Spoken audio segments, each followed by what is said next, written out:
എന്റെ എത്ര കേക്കാം അങ്ങനെ 160 ഉറുപ്പ.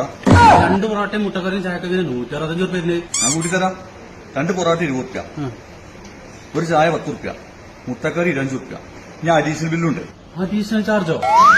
വണ്ടി വാടക, സാധനം കൊണ്ടുള്ള വണ്ടിയുടെ വാടക 30 ഉറുപ്പ. ഉണ്ടാക്കാനുള്ള പണിക്കാർക്കുള്ള കൂലി അത് 35 ഉറുപ്പ. ഇതിനൊക്കെ പാടെ കുഴച്ചിട്ട് തോർത്തോണ്ട് നനച്ചിടുന്ന ഒരു പരിപാടിയുണ്ട്. ആ തോർത്തോണ്ടിന് വാടക 24 ഉറുപ്പ കൂലി. പൊറോട്ട അരിക്കലുണ്ടല്ലോ 3 അരി, ഒരരിക്ക് 7 ഉറുപ്പ വെച്ചിട്ട് 3 അരിക്ക് പിന്നെ 21 ഉറുപ്പ. പൈസ അങ്ങനെ തന്നെ അല്ലേ? ഇതൊക്കെ എന്റെ ആദ്യം പണി. ഞാൻ KSEB ബില്ലിംഗ് ഡിപ്പാർട്ട്മെന്റ് അല്ലല്ലോ, അതിലൊന്നും പൈസ അടിക്കാം. എന്ത് വിധീത്, വല്ലാത്ത ചതീത്.